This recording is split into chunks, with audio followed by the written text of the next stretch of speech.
লেখা সংলেখে যদি খোকা না হয় আমি হইতেন কুকুর ছানা, তবে পাচ্ছে তোমার পাতে আমি মুখ দিতে যাই ভাতে।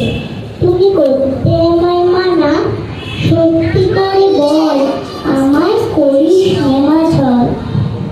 বলতে আমায় বলতো কোথা থেকে এলো এই কুকুর, তবে যা মা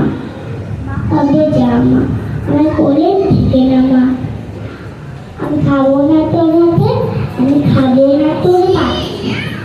যদি খোকা না হয়ে হতেন তোমার বিয়ে, তবে পাছে যাই মরে আমায় রাখবি শিকল দিয়ে। সত্যি করে বল আমায় করিস নেমা ছল। বলতে আমায় হতভাগা পাখি, শিকল কেটে দিতে চাই রে পাখি, তবে নামিয়ে দে মা, আমার ভালোবাসিস না মা।